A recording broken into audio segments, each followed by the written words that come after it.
Sean bienvenidos todos a esta transmisión por streaming que hace el Consejo Profesional de Medicina Veterinaria y de Zootecnia. Hoy vamos a tener un programa que espero disfruten y sea de utilidad en términos de formación. Vamos a hablar de las preguntas frecuentes que le hacen al Tribunal de Ética y esas preguntas que espero obviamente puedan ayudarles a ustedes a tomar decisiones y decisiones acertadas. Mi nombre es Santiago Henao, soy médico veterinario, tengo maestría en medicina preventiva y doctorado en bioética. Soy magistrado del Tribunal de Ética Profesional, represento a la Asociación de Facultades, ASFAMEVES, dentro de ese tribunal y me toca analizar frecuentemente expedientes. Quiero darle la bienvenida a Marco Leal. Doctor, bienvenido, preséntese también. Doctor Santiago, muchas gracias, es un honor estar con usted. Mi nombre es Marco Leal, bienvenidos todos. La intención de este streaming es poder hacer un recorrido por los artículos más vulnerados y, como lo dice el doctor Santiago, las preguntas más frecuentes que existen por parte de los profesionales. Cómo actuar en el día a día cuando la gente tiene dudas e inquietudes. Muy bien, este streaming entonces, Silvo, obviamente los que lo estén viendo en directo pueden realizar preguntas a través del streaming y esas preguntas las vamos a tratar de darles respuesta a todas. Generalmente están conectados desde la Universidad de la Amazonía en Florencia, Caquetá, están en Bucaramanga, la cooperativa, están en Ibagué también, en la costa. Un saludo especial para todos los que estén conectados desde la costa. Y los que no pueden verlo en directo, entonces también pueden acudir al canal de YouTube y el canal del Consejo Profesional y ahí van a tener el repositorio de todos los programas que hacemos, que definitivamente es un material excelente para las clases. ¿Cierto, Marco? Pues bienvenidos, así es, ojalá estén con nosotros, entonces pues arranquemos. Muy bien, y creo que una forma de arrancar puede ser cuáles son esos artículos de la Ley 576 de 2000, que es la que regula el ejercicio profesional, que frecuentemente son vulnerados. Y de acuerdo a los expedientes que nosotros tenemos que revisar, qué es lo que vemos. Y en esto obviamente la experiencia de Marco, que siempre está para asesorarnos, nos ayuda muchísimo. Empecemos, Marco, ¿cuál puede ser ese artículo que frecuentemente es vulnerado? Listo, doctor. Bueno, entonces uno de los artículos más vulnerados es el 61 y la intención nuestra con esta presentación es poderles guiar en cómo hacer mejor las cosas. Eso es lo que busca siempre el Consejo Profesional. En el 61 habla de historia clínica. Muy bien. Entonces, una de las preguntas frecuentes, ¿la historia clínica se puede en digital o tiene que entregarse en físico? ¿Qué hace? Muy bien, a ver, digamos que hoy en día existen una serie de software muy costosos algunos, otros más económicos.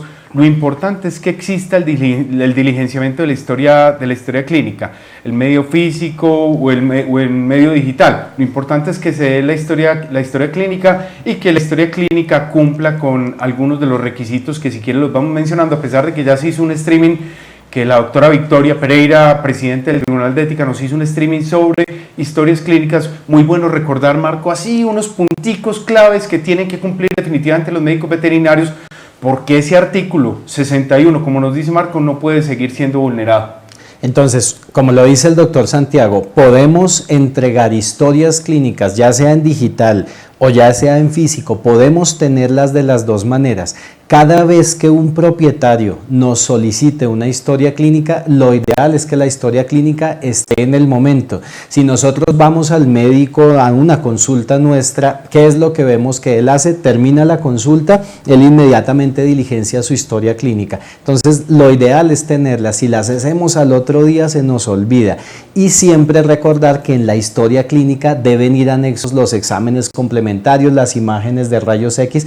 Hay que tener todo eso y lo ideal es tener la disponibilidad lo más pronto posible. Hay colegas que a veces dicen 24 horas, 36, 48 horas. No, la recomendación para todos los colegas es explicarle al propietario si de pronto me hace falta, porque eso es válido, si me hace falta terminar algunos aspectos que me hizo falta completar, pues tengo que tener un momento para sentarme y poder hacerlo, pero la recomendación es esa, es tenerla lo más pronto posible, ojalá de manera inmediata. Marco, y es que, bueno, y hay que tener en cuenta también que hoy en día hemos ido evolucionando y gran parte de la atención podemos hacerla en el consultorio de manera inmediata, pero bien en actividades de seguimiento Y si en ese seguimiento, por ejemplo, yo establezco una conversación vía WhatsApp o vía correo electrónico con el propietario, sería ideal anexarla también en la historia clínica, porque eso no puede quedar como una conversación al margen. No, la idea es que haga parte de esa acta de seguimiento. Entonces,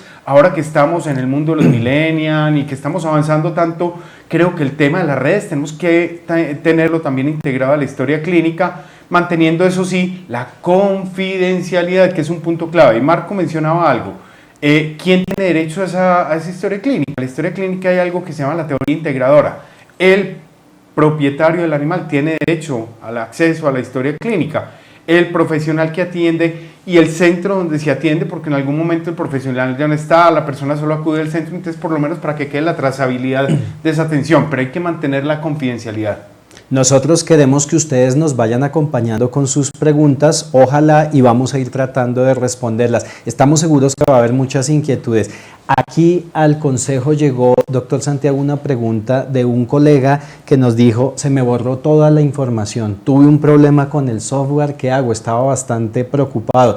La recomendación que le dábamos en ese momento es, mire, ese tipo de cosas obviamente son una pesadilla, tener uno que se le borró toda la información, pero si llegara a suceder, hay que tener un soporte. Entonces, el soporte ojalá se haga con la empresa que le distribuye a uno el servicio de esas historias clínicas, con la empresa que ustedes hayan elegido. Entonces, uno tiene que hacer el reclamo, elevarlo ante la empresa que le brinda el servicio y tenerlo disponible, y pues ahí empezar a reconstruir la información. Esa parte fue una consulta muy difícil, estaba bajo mucha angustia, pero pues le tocó empezar a reconstruir la información. Si se llegara a necesitar esa información perdida, pues uno no puede entrar a inventarse nada. Lo que debe hacer es presentar en ese momento el soporte de la empresa que le da a uno el servicio, diciendo: mire, me pasó esto tan espantoso. Sí, y realmente son temas que a veces se salen de las manos, pero hay que tener ese soporte. Uno podría hablar de manera facilista, Marco, no, hay que tenerlo hoy en día en la nube, que existe posibilidad de colgar información en la nube en diferentes servidores, pero hay profesionales, Marco, que están en municipios remotos, que no tienen acceso a internet. Entonces, algo importante, si no tienen acceso, por ejemplo, a internet, etcétera, hay que tener siempre copias, hay que tener, porque definitivamente la historia clínica es un acta, es un hecho probatorio que muestra cómo se realizó la atención. Entonces, no obviar eso. Y un saludo especial a todos ellos que están en municipios remotos, inclusive ahorita, bueno, no en municipio remoto, pero nos reporta sintonía la doctora Viviana Castillo de la ciudad de Medellín. Un saludo especial para ella, que está con los estudiantes de la Universidad de Antioquia, de la Universidad CES. Un saludo especial para ella. Y un saludo para todos los colegas en Colombia. Qué bonito que nos acompañen con esto. Lo que usted dice es muy importante, nos toca tomar medidas. Quienes la tenemos en el computador, pues hay que comprar un disco duro o subirla en la nube, pagarle un servicio a alguien para que nos ayude si no sabemos cómo hacerlo, pero hay que tomar esas medidas de prevención. Si alguien nos pide la historia clínica, debe ser el propietario o el responsable de la mascota. Nosotros a veces nos pasa que nos llega, hasta me ha llegado un menor de edad. Entonces no, el propietario mayor de edad es con quien se debe abrir la historia clínica y es el único que debe tener acceso a esa historia. Muy bien, entonces ya saben, con respecto a las historias clínicas, un punto que definitivamente es frecuentemente vulnerado. Otra recomendación en el tema de las historias clínicas, y es porque lo vemos recurrentemente en los expedientes, es que se dé un diligenciamiento completo. Ahorita Marco decía, no, pero es que no tuve tiempo. Bueno, en el momento, digamos, con cierta inmediatez, no aplazarlo 3, 4 días sin diligenciar historias clínicas, no, tratar de hacerlo porque se pierde la memoria. O sea, no podemos confiar en la memoria de las acciones que estamos realizando, y sobre todo cuando estamos hablando de dosificaciones, de recomendaciones, que todo quede plasmado en el documento es bien importante. Y hacer un diligenciamiento completo. Vemos que el propietario nos habla de algún prurito, una rasquiña en la piel del animal, y nosotros solamente nos detallamos en lo que tiene que ver con este sistema. No, hay que hacer un análisis sistema a sistema, porque podemos tener otro hallazgo, un tema endocrino, etcétera, etcétera, y seguramente ustedes, profesores, estudiantes, profesionales que están conectados, tienen también en ese sentido un conocimiento pleno, que el propietario llega por una vía y resulta que la patología está asociada a otro sistema. Sí, señor. En la página consejoprofesionalmbz.gov.co, en la página de Convescol, del Consejo, encuentran un modelo de historia clínica y de consentimiento informado que pueden utilizar. Muy bien, de pronto más adelante retomamos el tema de historia clínica, pero para ir abordando, porque hay muchos temas definitivamente, sí. Y seguramente después a través del streaming realizaremos otro programa, porque estoy seguro que inquietudes van a surgir. Recuerden, a través del streaming nos pueden plantear nuevas preguntas. Hay un artículo, Marco, que también frecuentemente se vulnera, que es el artículo 13 de esa ley 576, dedicar el tiempo necesario al paciente. Esto incluye toma de estudios complementarios, postquirúrgicos, etcétera. Ese tiempo necesario para que lo analicemos en contexto y en la vida práctica. ¿Qué es lo que pasa y por qué se vulnera? Muchos propietarios de mascotas, doctor Santiago, se dan cuenta cuando el profesional de pronto obvia alguno de los aspectos del examen físico. Una cosa tan sencilla como la toma, por ejemplo, de temperatura, es una de las quejas comunes de los propietarios. Es que le faltó algo, es que lo atendió rápido, es que sentí que iba corriendo y no le dedicó el tiempo suficiente al paciente. Entonces, eso es lo que dice el artículo 13. Nos toca dedicarle el tiempo suficiente y, como usted dice, hacer los exámenes complementarios que sean necesarios.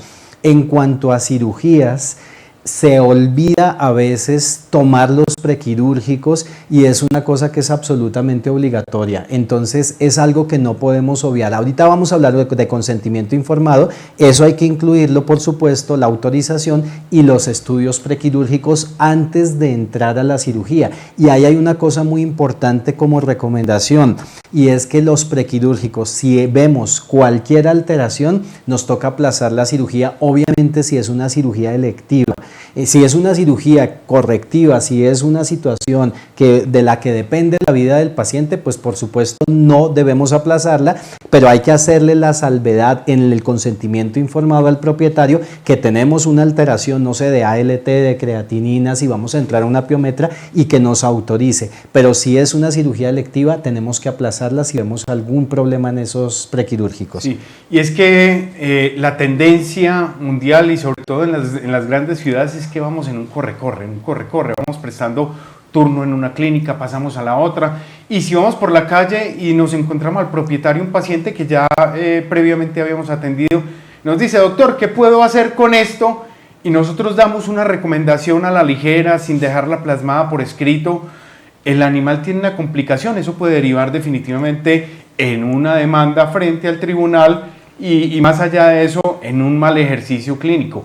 Nosotros tenemos que tomarnos el tiempo de hacer un examen clínico, un examen de seguimiento, y no podemos fallar en eso. Definitivamente es un artículo, ese artículo 13 es un artículo que frecuentemente se vulnera, se infringe, y que el tiempo no mate la calidad de la atención.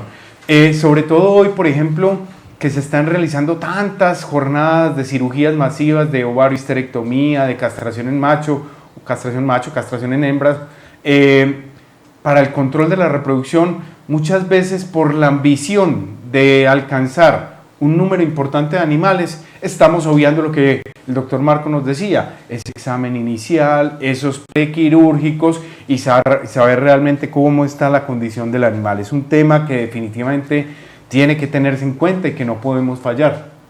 Así es, doctor.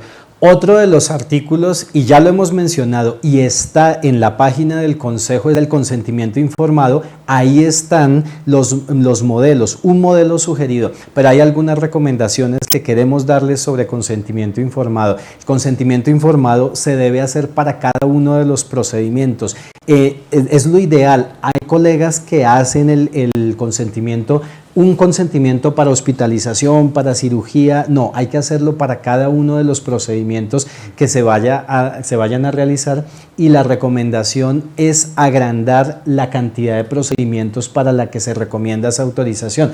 Por ejemplo, vacunaciones, toma de muestras de laboratorio, hay que hacer consentimiento informado. Pregunta de parcial para los estudiantes que están ahí conectados y los docentes para que la tengan en cuenta, porque ojalá la pregunten, porque eso obliga a estudiar. ¿Qué tiene un consentimiento informado? 4 puntos básicos. El procedimiento que se va a realizar, los riesgos, los beneficios y las alternativas. Si están esos 4 componentes, más allá obviamente de la identificación y de otros puntos que son claves, pero esos 4 punticos, y los voy a repetir: el procedimiento que se va a realizar, los beneficios para el paciente, los riesgos que el procedimiento tiene y las alternativas. Es clave que estén presentes esos 4 puntos.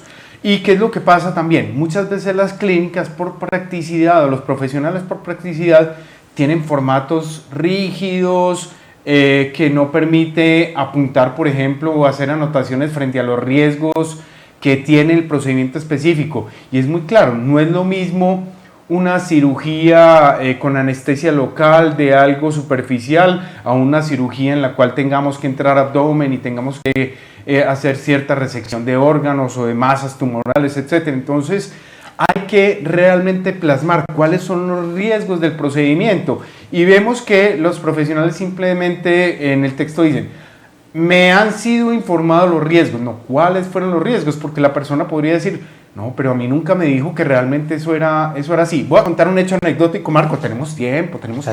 Vamos con ese hecho anecdótico. Alguna vez me hicieron a mí un procedimiento, en algunas universidades he contado la historia. Me hicieron un procedimiento. Yo tenía una masita aquí superficial, lo que llaman un lipoma, y me dijo el médico cirujano: no, eso no es ningún problema, en el quirófano te saco esa masita. Cuando me invitaron al quirófano, fui al quirófano.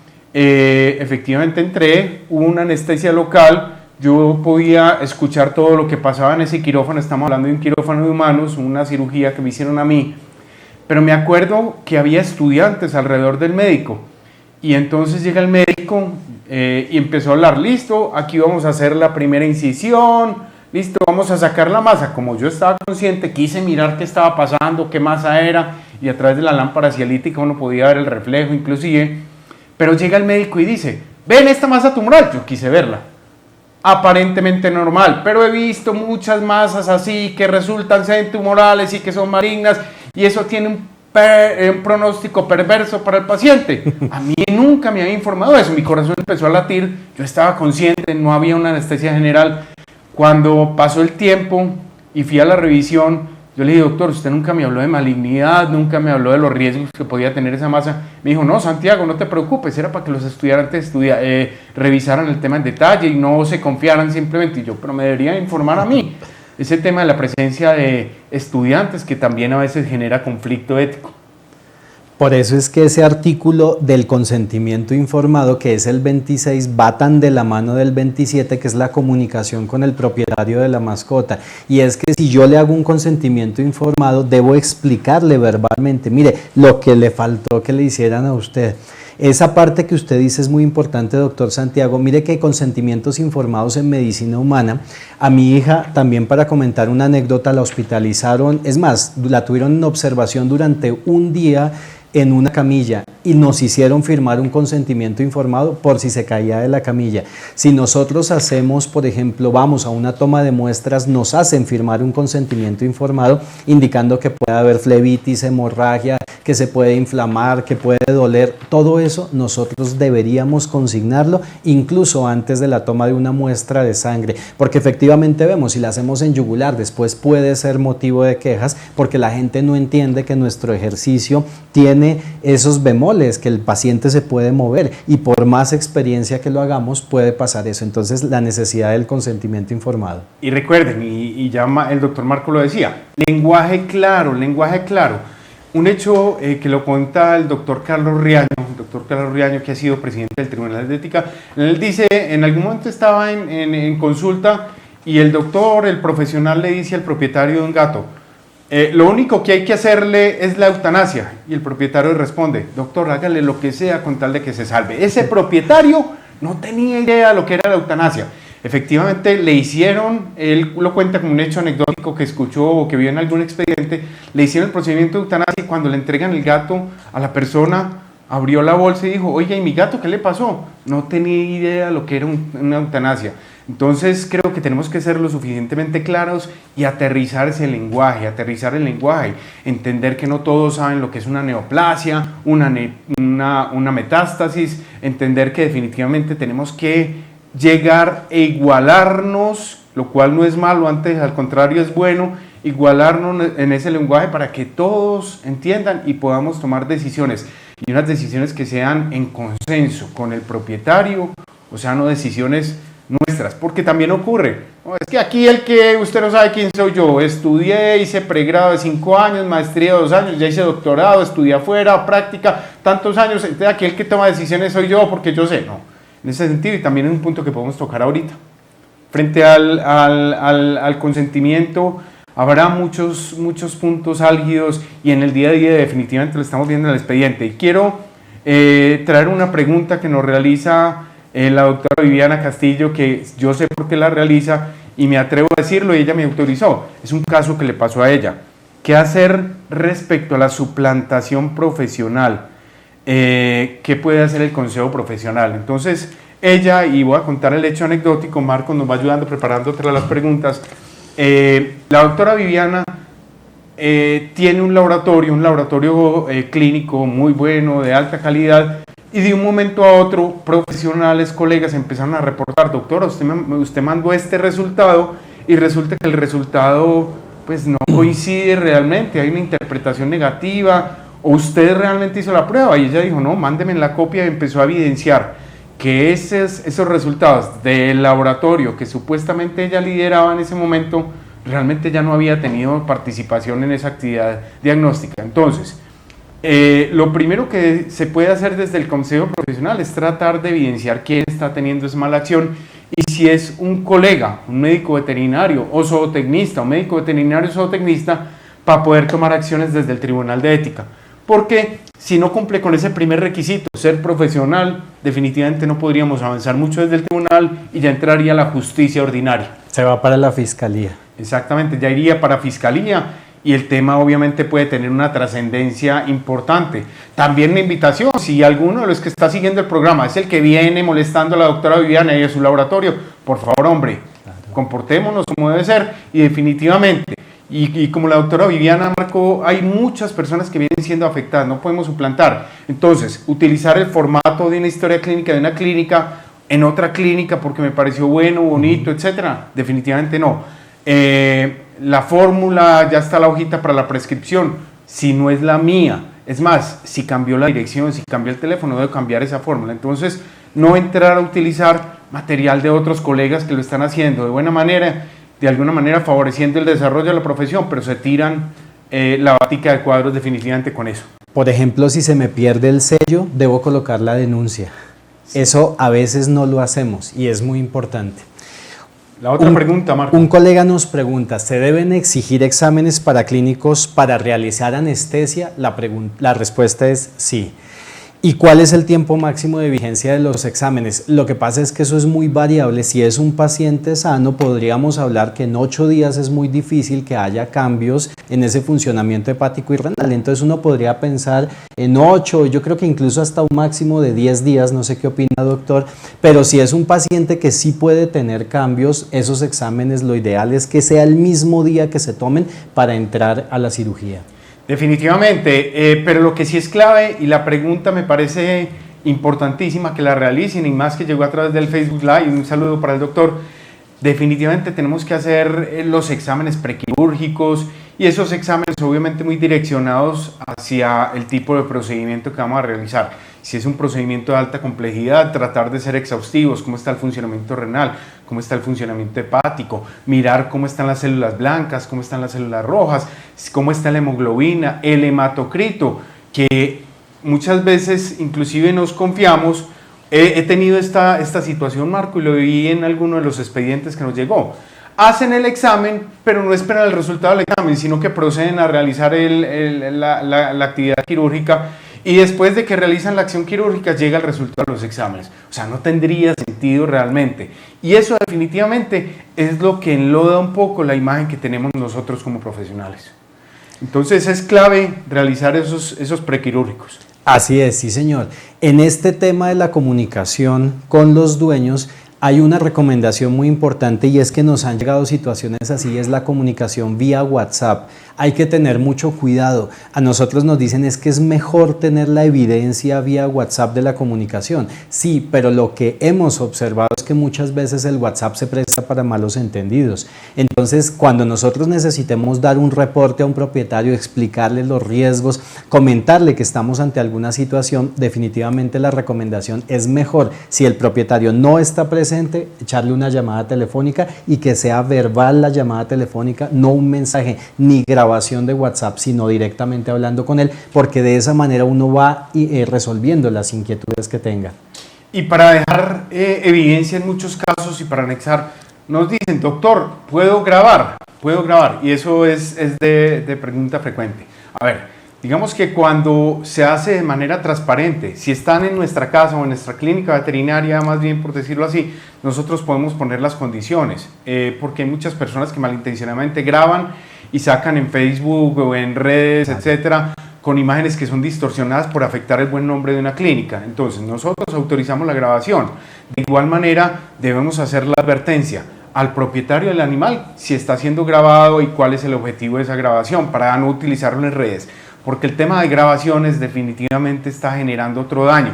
Muchas veces llegan los profesionales, se toman el selfie con el animal y lo sacan en redes y dicen, aquí estoy atendiendo esto, sin autorización del propietario, nada de redes públicas. No podemos empezar a colgarlo en Instagram, como para mostrar todos los casos que atendemos, sin la debida autorización. Y esa autorización idealmente que quede por escrito para que nos quede como hecho probatorio que ya la dio el propietario.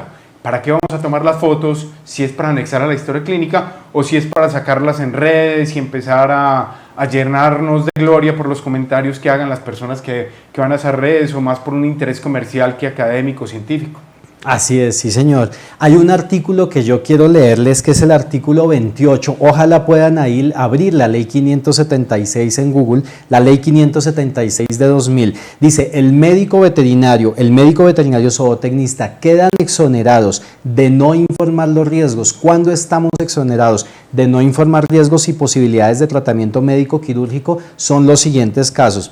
A, por ausencia del dueño o responsable del animal, y de este hecho debe quedar constancia en la historia clínica. No, por ningún lado lo conseguí, le dejé de todas maneras, ahí sí el mensaje en WhatsApp, ya tengo que proceder a hacer un procedimiento y de no informar los riesgos. B, cuando la reacción al procedimiento aplicado sea inmediata e inesperada de tal suerte que pueda catalogarse como individual u orgánica, y C, en casos de urgencia, que ahorita vamos a abarcar un poquito esa parte. Y es que en algunas situaciones se puede dar lo que hemos llamado el principio del doble efecto. ¿Qué es el principio del doble efecto? A pesar de que mi intención como profesional es realizar una buena acción, a pesar de que estoy siguiendo el protocolo adecuado de acuerdo al gremio profesional y de acuerdo a las recomendaciones, podemos tener un caso fortuito. Y un caso fortuito donde un animal empieza a convulsionar porque reaccionó a un medicamento, que inclusive la ficha técnica de los medicamentos dicen 1 de cada 10.000 animales puede reaccionar, listo, nos podemos ganar la lotería ese día y ese animalito lo tenemos en nuestra sala o en nuestro quirófano y empieza a reaccionar. Obviamente, aquí tenemos que tener dos principios. Uno es el de beneficencia, realizamos la acción buena al animal. Otro es el de la autonomía. O vamos y le preguntamos al propietario, venga, ¿usted me autoriza que el animal está teniendo una convulsión a aplicar este medicamento? Entonces, ante esas situaciones que realmente tienen que ser esporádicas, idealmente inclusive haber advertido previamente el consentimiento que pueden darse este tipo de situaciones, entonces se van a tomar las acciones de acuerdo a los protocolos recomendados para revertir la situación del animal. Entonces ahí vamos a tener lo que es un caso fortuito, y en ese caso fortuito realmente todo lo que esté en nuestro alcance tenemos que realizarlo. Y hay otra cosa, doctor Santiago, y a todos los colegas, que nos puede llegar a pasar con relativa frecuencia, y es qué hacer cuando un propietario dice, no, yo no quiero no tengo de pronto el dinero para tomar esos estudios de laboratorio o definitivamente no quiero tomar tal o cual servicio. Entonces, para eso es importante que nosotros tengamos un documento de declinación en donde el propietario nos firme que definitivamente no acepta tal servicio. Dejar eso por escrito es vital. Y hay otra pregunta que es muy común: y si el propietario no firma ese documento, esa declinación del servicio, debemos dejar constancia de ello en la historia clínica diciendo se rehusó a firmar. Inclusive, y de manera inmediata, incorporar ahí testigos, quiénes estaban, porque si la persona no quiere firmar, definitivamente hay que dejar quienes estaban presentes en ese escenario, por si en un momento dado son llamados o el profesional es llamado a dar su versión libre, su testimonio, porque el caso se complicó, tenga quien pueda dar esa fe. En el momento inclusive que el propietario pide copia de la historia clínica, ya va a aparecer ahí plasmado quiénes estaban ahí, o sea, no podrán cambiar ese componente de la historia. Definitivamente habrá que dejarlo ahí incorporado. Es muy importante y es un punto a considerar y de frecuente pregunta aquí a través de las redes. Y va muy de la mano, doctor, con una situación que es relativamente frecuente, y si el propietario se niega a cumplir con las recomendaciones que le damos, pero esto no solamente es que no necesariamente él nos lo dice, perdón la palabra, de frente. Muchas veces simplemente no le dio el medicamento, o simplemente cuando tenía el control no vino a tomarlo, o nosotros le damos la recomendación: mire, si el paciente sigue vomitando, sigue decaído, es mejor que lo traiga, y resulta que pasaron 24 48 horas sin que lo traiga. Entonces, ¿qué debemos hacer? La mejor recomendación que tal vez podemos dar es, lo primero es que uno no tiene que entrar en discusiones con la gente, y siempre tenemos que mantener una muy buena comunicación con el dueño, pero ante cualquier situación existe el artículo 25, que voy a leerlo. Los profesionales de las ciencias animales deben atender todo servicio solicitado, pero pueden excusarse de atender un caso, una consulta, o incluso interrumpir. Por eso repito que hay que tener cuidado y mantener una buena comunicación para no entrar uno en discordias, pero podemos incluso interrumpir la prestación de un servicio profesional por los siguientes motivos. Me voy a ir directamente los vamos a leer todos, pero precisamente el punto D dice: cuando el usuario de los servicios o responsable, es el A, cuando rehúsa, el C, cuando rehúse cumplir las recomendaciones y prescripciones dadas. En esos casos, cuando ya se hace repetido, yo puedo decirle: mire, con todo el cariño, si usted no hace lo que le estamos recomendando, creo que es el momento de interrumpir. ¿Para qué estamos? Y es que se da, Marco, la siguiente situación: vamos a someter un animal a un procedimiento quirúrgico y le decimos inclusive, bueno, es necesario, que está anclado a la pregunta que nos habían hecho vía streaming, y la persona dice: no, pero yo no estoy dispuesto a pagar por ese examen prequirúrgico. Si definitivamente para nosotros es fundamental tener el resultado, nosotros podemos negarnos a realizar el procedimiento quirúrgico porque el propietario no quiere pagar por este prequirúrgico, que es fundamental para realizar la cirugía. Entonces, nosotros podemos llegar hasta ese punto. Obviamente habrá que analizar si hay una urgencia manifiesta, si es una emergencia. Tenemos de alguna manera esa obligación de estabilizar un paciente, pero hay procedimientos complejos y de avanzada que, si el propietario no quiere hacerse responsable, nosotros tampoco podemos funcionar como una entidad de beneficencia de alguna manera, que es una pregunta recurrente en las universidades. ¿Tenemos obligación de atender gratis todos los animales? La respuesta es no, pero sí tenemos una obligación beneficente, por lo menos de estabilizar paciente y darle la oportunidad al propietario de derivar el paciente a una clínica si es más económica, etcétera. Pero eso sí, que hagan las cosas bien. Precisamente porque no todos los casos son de emergencia. La emergencia es mucho más urgente que la urgencia. Entonces la emergencia no da tiempo y es necesario atenderla. En ese momento no podemos condicionar el servicio en los momentos de emergencia. Jamás ahí podemos condicionar el servicio al pago de honorarios. Pero sí, cuando hacemos las medidas de estabilización básica en ese momento, ya para entrar un poco al tema de honorarios, es el momento de hablar con el propietario. Y si el propietario definitivamente se rehúsa, nuevamente nos podemos acudir al artículo 25 cuando dice cuando no se hace cargo de los gastos que genera la atención del animal. En esos momentos también podemos interrumpir una prestación de servicios, nuevamente dentro de toda la cordialidad mayor posible. Y en esa negación se da la siguiente situación: ¿hasta dónde tenemos nosotros, profesionales, obligación de respetar la autonomía del propietario. Por un lado está el caso clínico donde nosotros recomendamos una cirugía, por ejemplo, y el propietario dice, no, yo no estoy de acuerdo con la cirugía. Y no podemos salir nosotros a advertir, venga, es que usted no sabe quién soy yo, como lo mencionaba ahora, tiene que hacer lo que yo diga porque yo sé más que usted no es profesional del área, etc. No, tenemos obligación de respetar la autonomía del propietario. Pero también en eso habrá límites. ¿El propietario está en qué condiciones? Vamos a tener casos, Marco, y que frecuentemente ocurre, animales que son recogidos en la calle con aparente propietario, pero no hay un propietario con el cual entrar a conciliar un procedimiento, pero el procedimiento es de urgencia y aparece como uno de los puntos que ya mencionaba usted ahora. Podemos proceder sin ese aval, sin esa autorización, sin esa firma del consentimiento del propietario, porque hay una urgencia manifiesta o hay una emergencia que definitivamente tiene que ser atendida. Y terminando o estabilizando, ya tenemos que entrar a reunir todos esos requisitos, a que sí exista, por supuesto, un responsable.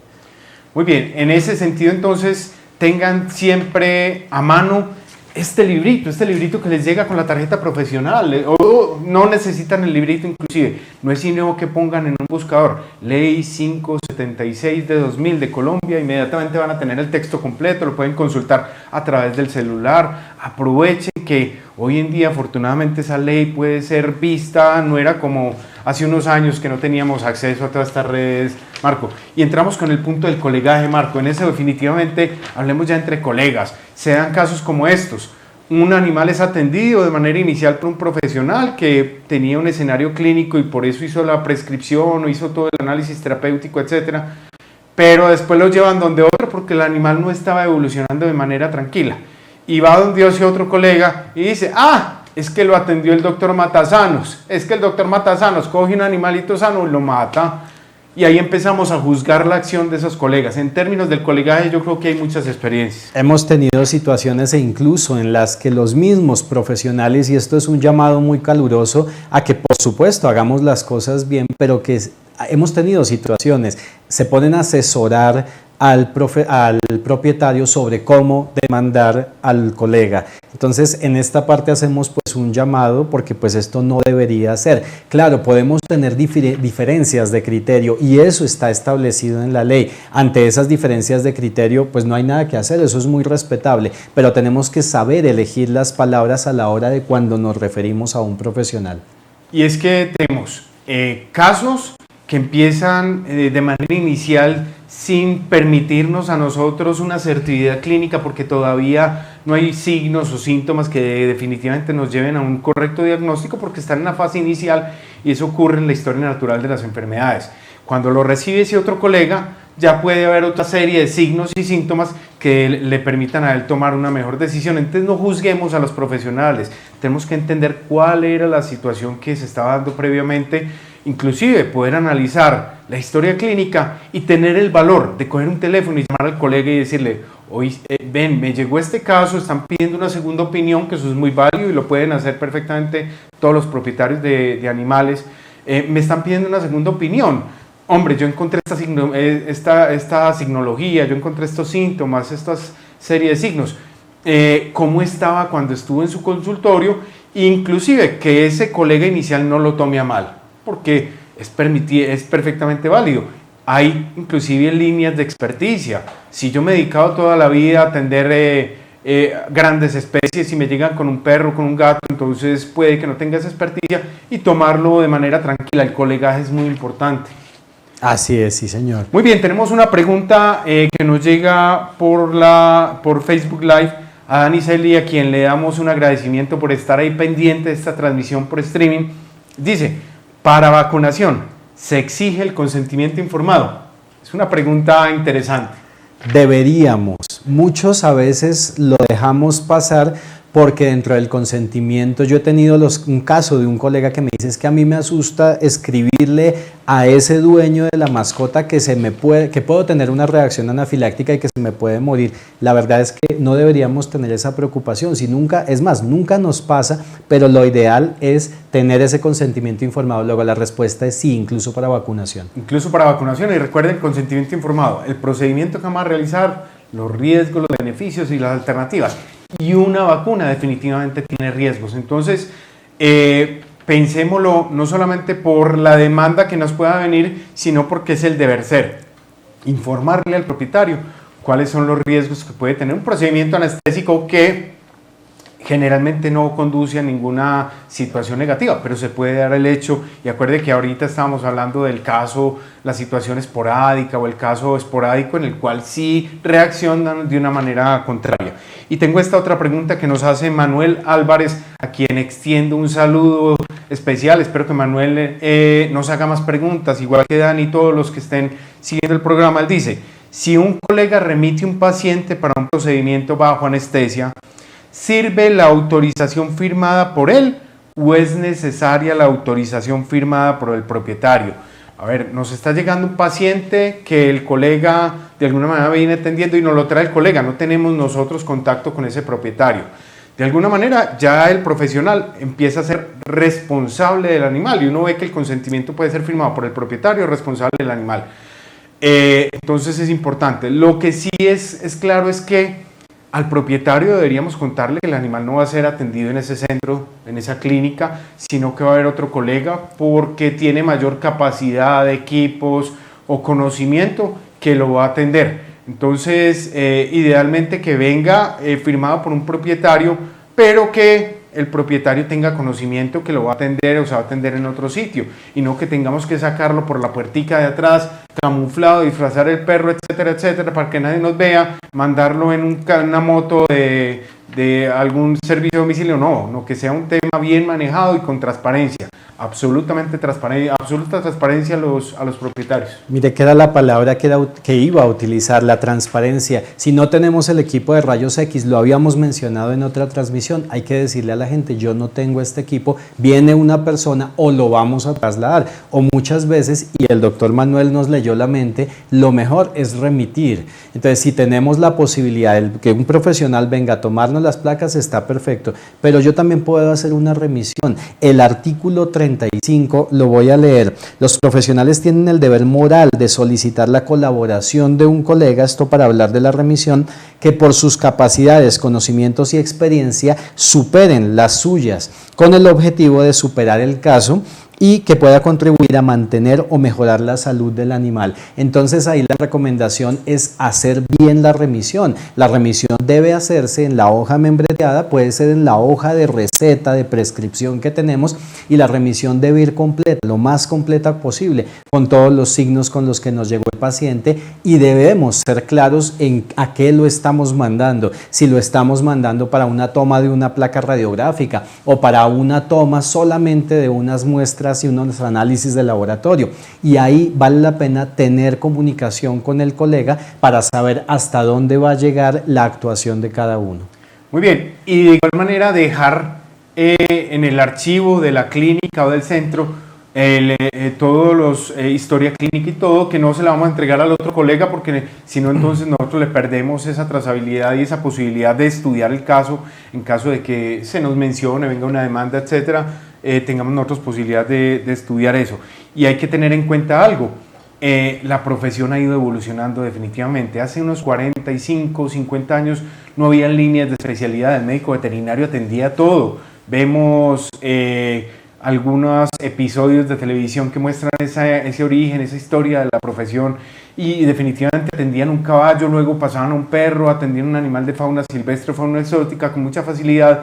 Pero hoy en día tenemos líneas de especialidad, entonces vemos que hay programas de especialización en diferentes universidades, programas de maestría, donde inclusive se hacen ciertos internados, etcétera, en nefrourología, en anestesiología, en cirugía. Entonces, entender que hay profesionales que lo pueden realizar mejor y con tranquilidad nosotros tengamos la posibilidad de remitir ese paciente a ese profesional, y eso antes muestra que le estamos dando mucha importancia al paciente porque reconocemos nuestros límites, que es un punto que está en la ley 576. Y se evita uno, doctor Santiago, dolores de cabeza. Definitivamente, y dolores de cabeza grandes. Por querer hacer todo, nos equivocamos. Procedimientos que no son de urgencia, procedimientos que no tienen que ser atendidos ya.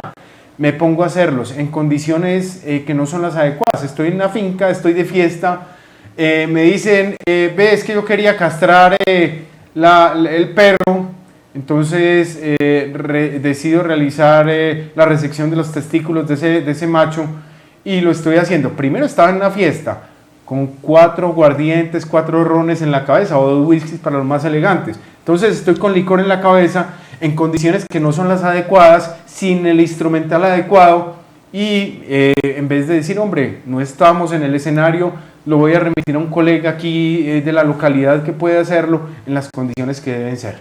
Así es, sí señor.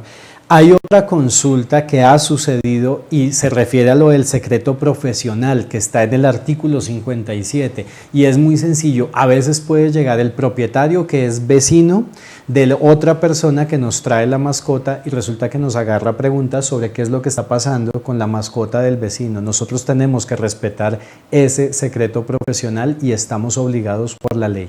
Y un caso que quiero contar, una consulta que había llegado aquí al tribunal, a unos caballos, para que nos vamos para las grandes especies, porque ojo, respetar la ley, la 576 no es de exclusividad de pequeñas especies, esto tiene que ver con la atención clínica en todas las especies. A un caballo que tenía la mordida, era un caballo elfo que tenía un problema de mordida, le realizaron la corrección, una cirugía maxilofacial. Resulta que de ese caballo empezaron después a comercializar pajillas, semen, porque era un caballo fenotípicamente muy atractivo. Y de acuerdo a la literatura, esa malformación o esa situación se transmite de generación en generación. Entonces nos decían, venga, podemos salir a la luz pública y hacer la denuncia, esta persona está vendiendo semen de un caballo, y ahí entramos en una discusión grande. Uno, ¿esa enfermedad es denuncia obligatoria? No, esa enfermedad es denuncia obligatoria, definitivamente no, pero sí tenemos obligación de decirle al propietario que obviamente si está en esa actividad de comercialización está incurriendo en una falta, a menos de que las personas que compren ese semen tengan conocimiento del problema que tuvo el animal. Entonces no extender esas malformaciones de generación en generación, sino tratar de cortar y evitar ese tipo de problemas. ¿Para qué vender un semen de un animal que probablemente esté transmitiendo ciertas malformaciones o problemas? Decir nuevamente es un llamado a la transparencia. Un llamado a la transparencia, que es un punto que recurrentemente se vulnera. Entonces tenemos que mantener la confidencialidad. Yo no podría de alguna manera salir a través de las redes, como ocurre hoy en día, que es un punto que viene también a través de las redes, a desprestigiar a un colega o a un propietario o ellos al profesional hacerlo, sino tratar de establecer esa comunicación directa y una comunicación clara, precisa y confidencial, porque también hay que respetar, no todos los casos tienen que ser llevados a la luz pública para que el escarnio público sea el que tome decisiones, porque obviamente hay una descontextualización, no todos conocen cómo se dieron los hechos. Aprovechando que menciona eso, doctor Santiago, se han presentado ya casos de colegas y voy a dar un ejemplo muy sencillo, que no se llevaron bien con su compañero, con su compañera de profesión, que de pronto llegaron a trabajar a un lugar y no se lograron adaptar efectivamente o no se llevaron bien, no les gustó cómo se trabaja ahí, hacen la publicación en las redes sociales generando daños muy grandes. O el caso de propietarios que pueden hacer todos estos comentarios negativos sobre clínicas veterinarias, directamente sobre profesionales en las redes sociales. Para todos los casos existe la posibilidad y eso se llama ciberacoso. De esto tenemos una transmisión en el Consejo Profesional y estos casos son denunciables ante la ley ordinaria. Bien, entonces pueden entrar al canal del Consejo Profesional y buscar esos programas, esos streaming que ya se han hecho, que hay un programa del ciberacoso, que definitivamente con esta evolución de las comunicaciones, de las tendencias, etcétera, del manejo de redes, se vuelve una herramienta, inclusive entre colegas, que ahorita hablábamos de los colegas, como desprestigio al de la clínica veterinaria enfrente para que las personas vengan a mi clínica. Hubo, y más de manera jocosa, alguna vez alguien montó una clínica veterinaria en una cuadra y decía, la mejor clínica del mundo, el otro montó al lado, la mejor clínica del país, y el otro dijo, no, la mejor clínica de la cuadra, esta es la mejor clínica de la cuadra, no se discute.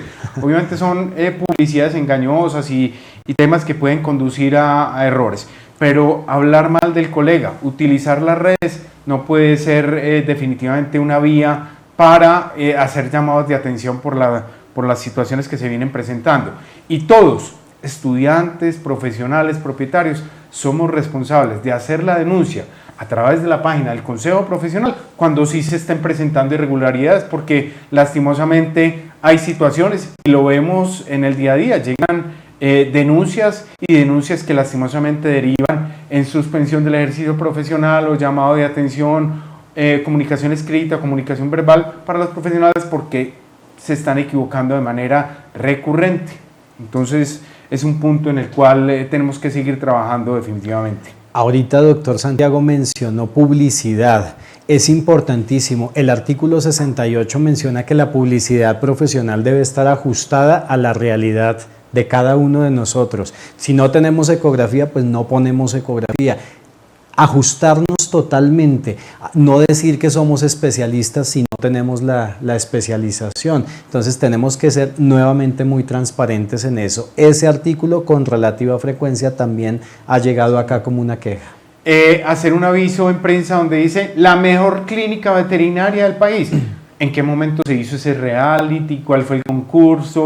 Para llegar a ese punto que realmente diga esta es la mejor clínica veterinaria. Tenemos clínicas veterinarias que vienen avanzando muchísimo con equipos diagnósticos, etcétera, pero decir esta es la mejor clínica veterinaria es un punto delicado. Y yo creo que el reconocimiento no tiene que ser que nosotros lo busquemos a través de los periódicos, a través de la publicidad impresa o en redes, sino ese reconocimiento que lo logremos es a través de nuestros usuarios del servicio, en el cual, y es una evidencia de calidad del servicio, en el cual nosotros podamos realmente ganarnos meritoriamente el reconocimiento por los propietarios, no porque nosotros, digamos, somos los mejores del país. Así es, sí señor. Voy a pasar a un artículo que es el 89 y hace relación al uso de medicamentos. Ya sabemos que lo correcto es utilizar medicamentos que estén debidamente registrados ante el ICA y hay una acotación que queremos hacer, recordar el uso de la receta controlada. ¿Cuáles son los 4 medicamentos que por el momento, porque esto va a ir cambiando y va a haber otros medicamentos más adelante que se van a agregar? Por el momento los 4 medicamentos que podemos y debemos comprar con receta controlada son la ketamina como anestésico disociativo, el fenobarbital, incluso la oxitocina y la prostaglandina F2 alfa. Aquí hubo una pregunta común, doctor Santiago, que nos han hecho ya varias veces, y si yo quiero utilizar diazepam en la clínica, ¿qué debo hacer? Para comprar diazepam debemos estar registrados ante el Fondo Nacional de Estupefacientes y el Fondo Nacional de Estupefacientes nos hace una visita, por lo tanto debemos tener todo regularizado ante el ICA para poder expender medicamentos y con esa visita del Fondo Nacional de Estupefacientes ellos determinan si sí o si no podemos comprar diazepam. Podemos comprar los medicamentos, tener la formulación a través de los formularios adecuados, la documentación, etcétera. Nos llega una pregunta, Andrés Mauricio Daza, a quien le damos un agradecimiento por estar siguiendo estos programas de streaming del Consejo Profesional. ¿Existe reglamentación frente a los servicios veterinarios domiciliarios? Es una pregunta que se va haciendo recurrente, sobre todo que el tema de la atención domiciliaria ha ido ganando cada vez más importancia. Y yo creo que en este sentido, el profesional que atiende de manera domiciliaria tiene que conocer los límites de su accionar. No podemos estar realizando procedimientos que son delicados en la cocina de la casa, en la parte de atrás, haciendo una caudectomía, cortando colitas. No podemos definitivamente realizar, por mínimo que sean los procedimientos, en ambientes que no son los adecuados. En ese sentido, Marco, ¿cómo podemos complementar el tema de la atención veterinaria domiciliaria? Aun cuando no lo dice exclusivamente en la ley, realmente el profesional, el médico veterinario o el MBZ que atiende en atención domiciliaria se está acogiendo a todos los artículos de la ley 576, es decir, tiene que, como usted dice, limitar su acción hasta donde más pueda, pero realmente lo que está haciendo es una actividad médica como si estuviera haciéndola in situ en una clínica veterinaria. Entonces tiene que tomar prequirúrgicos, tiene que tomar todas las medidas de asepsia, no puede, por supuesto, como usted dice, operar, es decir, se está acogiendo a la ley como cualquier otro. Y con transparencia decirle al propietario, en el momento que va a hacer la cirugía, no es simplemente le dijo al propietario, lo echo al carro y de ahí en adelante usted no sabe nada, sino lo voy a llevar de manera adecuada en un guacal, etcétera, a una clínica veterinaria. ¿Cuál clínica veterinaria va a ir? y realizar el procedimiento de la manera adecuada. Es muy válido el tema de la atención domiciliaria, claro, porque también encontramos casos en los cuales los profesionales, o más bien los propietarios, no pueden salir de su casa, tienen algún impedimento, o inclusive muchos temas de etología, problemas comportamentales. Es más exitosa la consulta al interior del hogar para analizar cómo está ese contexto, cómo están los propietarios, etcétera, etcétera, para analizar la situación que se está presentando. Una consulta etológica puede ser mucho mejor al interior del hogar. Entonces, encontrar o entender cuáles son los límites de la acción es un punto que definitivamente no podemos obviar como profesionales si tenemos la atención domiciliaria. Vemos, colegas, y bienvenidísimo su trabajo, que con más frecuencia van a las casas a hacer ecografía. Bienvenidísimo su trabajo. Por supuesto deben hacer su historia clínica, es decir, todo es exactamente igual. Bueno, y tenemos otra pregunta de Sandra Villa. Un especial saludo para Sandra Villa, un abrazo. ¿Está mal hablar del médico veterinario generalista y del médico veterinario no especialista, o hablar del médico veterinario especialista como condición? Lo más importante es que el médico veterinario, cuando se identifique, puede hablar de la formación que esté avalada por el Ministerio de Educación. O sea, yo puedo decir, soy especialista si cursé una especialización que está avalada por el Ministerio de Educación. O yo tengo un doctorado. Y ojo con esto, los profesionales que estudiaron en otros países, para poder decir que tienen realmente formación posgradual, tienen que realizar procesos de convalidación aquí en el país. Entonces, no, es que yo tengo 4 maestrías, sí, pero son en otro país y ninguna ha sido convalidada. Entonces, en mi tarjeta de presentación, en la ficha o en el talonario donde hago prescripción, etcétera, etcétera, no puedo decir es que tengo 4 maestrías si no han sido convalidadas en el país, porque podría tomarse como publicidad engañosa. Lastimosamente, Marco, y a todos los que están haciendo seguimiento al streaming, tenemos universidades de todo tipo en el mundo y algunas inclusive están sacando títulos de máster, porque así aparecen muchos, que lo cursan en un fin de semana. Entonces, un curso realmente de 10 horas, de 20 horas, y le entregan un cartón que dice máster, pero realmente ese título de posgrado no va a ser convalidado en nuestro país, por lo tanto, porque no cumple los requisitos mínimos de formación, haciendo análisis de calidad del programa. Entonces no podemos decirle a los propietarios es que yo tengo un máster y con esto sé más que el resto. Y mire que ya hemos tenido casos de situaciones exactamente así. Hay que cerciorarse de si esa universidad que de pronto ofrece un programa virtual es convalidable en Colombia, y eso se puede hacer directamente elevando la consulta ante el Ministerio de Educación. Eso no se puede hacer ante nosotros, eso es directamente al Ministerio de Educación. Si definitivamente existe duda, absténgase de estudiar esa especialización o esa maestría. Definitivamente, y hagan la consulta previa. Hoy en día un proceso de convalidación, el Ministerio lo está haciendo muy rápido y admiten consultas de ese tipo. Analicemos y de alguna manera desconfiemos de lo que nos ofrecen, sobre todo en los programas de educación virtual. ¿Qué están ofreciendo? Oiga, en un año ya usted es PhD o es doctor. Realmente en un año yo alcanzo el título de doctorado, pero si no tengo ni siquiera un título de magíster y me van a dar un título de doctorado, no se preocupe, inclusive aparece en las redes, le damos el título de doctorado. Es más, no tiene que ser profesional, definitivamente eso no es el deber ser de un programa de calidad, desconfiamos de esos programas. Es más, y esto también es importante, casos como los de España. En España hay programas de altísima calidad, Universidad Autónoma de Barcelona, pero que no son convalidables en el país porque no son programas, son programas propios, no programas avalados por el REI, porque así lo tienen ellos. Entonces, son programas de altísima calidad, docentes muy buenos, pero no son programas que se pueden convalidar en el país. Lastimosamente hemos tenido algunos casos como esos, Marco, y es un tema que tenemos que estar analizando, desconfiando un poco. Programas muy económicos, programas de bajo costo, programas en los cuales ni siquiera me ponen tareas, simplemente por pagar una inscripción ya casi que me dan el título, definitivamente. Tenemos una pregunta, gracias doctor, en relación con qué pasa si un grupo de personas calumnia o ataca a una clínica veterinaria o a un médico veterinario. Entonces, ¿Quién hace la pregunta? El doctor Dermer Ríos, que bienvenidísimo a la charla. Definitivamente pues tenemos las herramientas que están disponibles a nivel legal de la justicia ordinaria. Si nosotros tenemos una publicación, si tenemos cómo demostrar que eso se está presentando, pues por supuesto podemos hacer la denuncia correspondiente, porque no está bien, porque no debemos calumniarnos entre seres humanos simplemente. Muy bien, y otra pregunta recurrente, ya lo habíamos mencionado, pero quiero hablar de un caso, o sea, tengo definitivamente que aceptar todo lo que me diga ese propietario, etcétera. No, recuerden que nos podemos rehusar.